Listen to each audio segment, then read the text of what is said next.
अस्सलामुअलैकुम। आज अल्हम्दुलिल्लाह 12 ज़िलहज और जुमे का मुबारक दिन है। जो बंदा या बंदी जुमातुल मुबारक के दिन ये 5 दुआएं पढ़ ले, अल्लाह ताला उसके घर को खुशियों से माला माल कर देता है और उसके घर से रिज़्क़ की तंगदस्ती खत्म हो जाएगी। अगर उसकी लाखों हजात हैं जो पूरी नहीं हुई तो इंशाअल्लाह इस अमल की बरकत से, इन दुआओं की बरकत से अल्लाह रब्बुल इज़्ज़त उन तमाम जायज़ हजात को पूरा फरमा देगा। मेरे अजीज दोस्तों, भाइयों और बहनों, ये कौन सी 5 दुआएं हैं और इनको आपने आज जुमातुल मुबारक के दिन किस वक्त पढ़ना है? इन दुआओं की फजीलत क्या है और इन दुआओं के पढ़ने से आपको कौन कौन से फायदे होंगे? इस वीडियो में पूरी तफसील आपके साथ शेयर करूंगा, लेकिन शर्त यह है कि वीडियो के साथ आखिर तक जुड़े रहिए। चैनल पर नए आने वाले तमाम दोस्तों से गुजारिश है कि चैनल को सब्सक्राइब करके साथ घंटी के बटन को दबाकर ऑल नोटिफिकेशन पर क्लिक कर दें, ताकि मेरी हर नई आने वाली वीडियोस की अपडेट आप तक बर वक्त पहुंचती रहे। जज़ाकल्लाह। मेरे अजीज दोस्तों, भाइयों और बहनों, जुमे का दिन जिसे सैयदुल अय्याम कहते हैं, आम दिनों में इस दिन की बड़ी फजीलत है और अगर यही दिन ज़िलहज में आ जाए, यानी कि हज के दिनों में आ जाए, तो इसकी फजीलत कई हजार गुना बढ़ जाती है। तो अल्हम्दुलिल्लाह हज के मुबारक दिन भी जारियो सारी हैं और फिर सोने पे सुहागा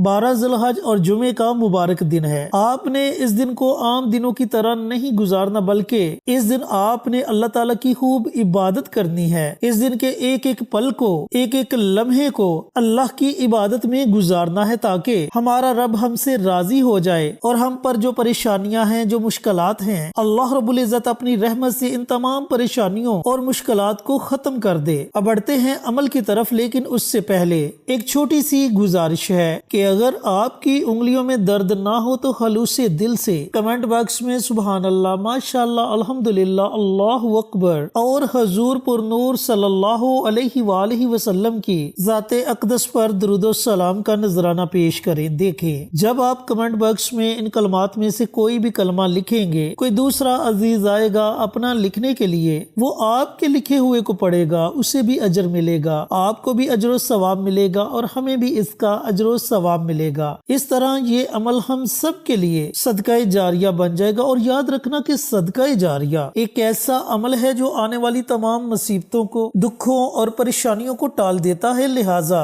नेकी के ऐसे छोटे छोटे कामों में जरूर हिस्सा लिया करें। अब बढ़ते हैं अमल की तरफ। तो आज अल्हम्दुलिल्लाह 12 ज़िलहज और जुमे का मुबारक दिन है। पूरा दिन आपके पास है। पूरे दिन में आप किसी भी वक्त इन 5 दुआओं को पढ़ सकते हैं, लेकिन कोशिश करें कि असर के बाद इन दुआओं को पढ़ा जाए, क्योंकि असर के बाद कबूलियत का वक्त है और हो सकता है कि अल्लाह ताला आपकी तमाम दुआओं को अपनी बारगाह में कबूलो मंजूर फरमा ले। आप परेशान हैं तो इन दुआओं को पढ़ें, आपकी कोई हाजत है तो इन दुआओं को पढ़ें, घर में तंग दस्ती है तो इन दुआओं को पढ़ें, मिल जुमला आप किसी भी परेशानी में मुब्तला हैं तो इन दुआओं को पढ़ें। अब असर के बाद से लेकर अज़ान मगरिब से पहले पहले आपने इन 5 दुआओं को पढ़ना है। सबसे पहली दुआ, हस्बुनल्लाहु व निअमल वकील, मेरे लिए मेरा अल्लाह ही काफी है। ये कोई आम कलमात नहीं, ये इतने मुबारक कलमात और इतनी ताकतवर दुआ है कि इस दुआ को नबी करीम सल्लल्लाहु अलैहि वालैहि वसल्लम ने पढ़ा। इस दुआ को हजरत अबू बकर सदीक ने पढ़ा। इस दुआ को हजरत अम्मा आयशा सदीका ने पढ़ा और इस दुआ को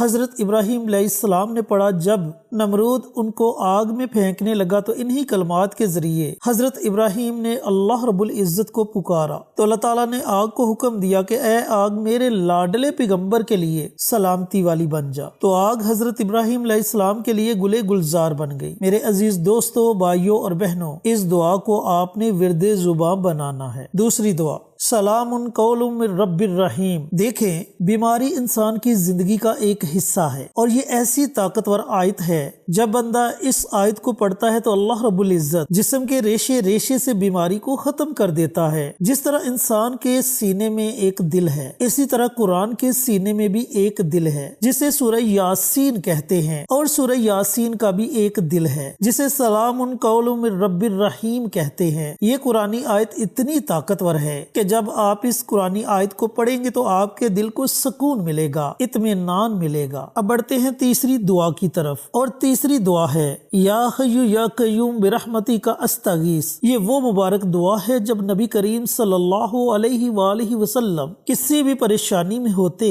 تو اس دعا کو پڑھتے، اللہ تعالیٰ آپ کی اس پریشانی کو فوراً دور فرما دیتے۔ اور آپ صلی اللہ علیہ وآلہ وسلم کا فرمان علی شان ہے کہ اس دعا کے اندر اسم اعظم ہے، اور یاد رکھنا کہ اسم اعظم کے ذریعے مانگی گئی دعا کبھی بھی رد نہیں ہوتی۔ تو یہ تیسری مبارک دعا ہے جسے آپ نے پڑھنا ہے۔ چوتھی دعا لا حول ولا قوت الا باللہ۔ اب یاد رکھنا کہ یہ کوئی عام کلمات نہیں، نبی کریم صلی اللہ علیہ وآلہ وسلم کا فرمان علی شان ہے کہ اللہ تعالیٰ نے ان کلمات کے اندر 99 بیماریوں کے لیے شفا رکھ دی، اور جن میں سب سے چھوٹی بیماری وہم کی بیماری ہے۔ تو ذرا سوچئے کہ اگر سب سے چھوٹی بیماری وہم کی ہے تو جو بڑی بیماریاں ہیں وہ کتنی زیادہ خطرناک بیماریاں ہوں گی۔ تو یہ چوتھی دعا ہے جسے آپ نے پڑھنا ہے۔ بڑھتے ہیں پانچویں دعا کی طرف۔ میرے عزیز دوستو، بھائیوں اور بہنوں، ہم انسان ہیں، گناہگار ہیں، خطا کار ہیں، گناہوں کے پتلے ہیں۔ زندگی میں کسی نہ کسی موڑ پر ہم سے کوئی نہ کوئی گناہ سرزد ہو جاتا ہے، لیکن اللہ رب العزت بڑا غفور الرحیم ہے۔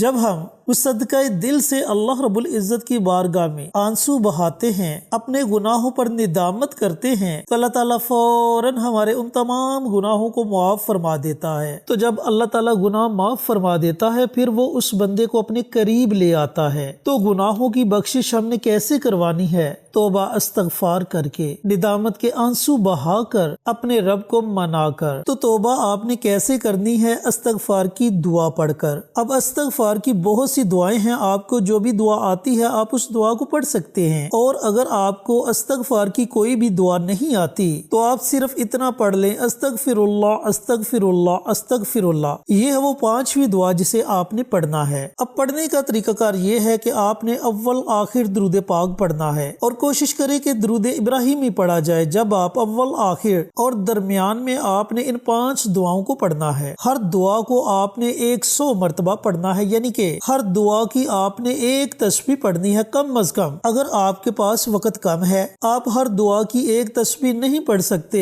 تو پھر ہر دعا کو 41 مرتبہ پڑھ لے۔ اس کے بعد اللہ رب العزت کی بارگاہ میں اپنے ہاتھوں کو اٹھائیں، رو رو کر اللہ تعالی کی بارگاہ میں دعا مانگے۔ حاجات ہیں تو اپنی حاجات کے لیے دعا مانگے، پریشان ہیں تو پریشانیوں سے نجات کی دعا مانگے۔ کوشش کرے کہ آج ہمارا رب ہم سے راضی ہو جائے، اللہ ہم کو اپنے قریب لے آئے، ہمارے دل کو آئینے کی طرح صاف کر دے۔ یقین جانے کہ آپ کی زبان سے نکلے ہوئے الفاظ آپ کے لیے دعا بن جائیں گے۔ اگر آپ نے خلوص دل سے یہ عمل، یہ وظیفہ پڑھ لیا، اللہ تعالیٰ سے دعا گو ہوں کہ اللہ رب العزت یہ مبارک عمل، یہ مبارک وظیفہ مجھے بھی، میرے تمام دوستوں کو، بھائیوں کو، بہنوں کو پڑھنے کی توفیق عطا فرمائے، اور صدقہ جاریہ سمجھ کر دوسروں کے ساتھ شیئر کرنے کی توفیق عطا فرمائے، آمین۔ انشاءاللہ پھر کسی نئی ویڈیو کے ساتھ، اچھے وظائف کے ساتھ آپ کی خدمت میں حاضر ہوں گے۔ تب تک کے لیے اجازت دیں۔ السلام علیکم ورحمۃ اللہ وبرکاتہ۔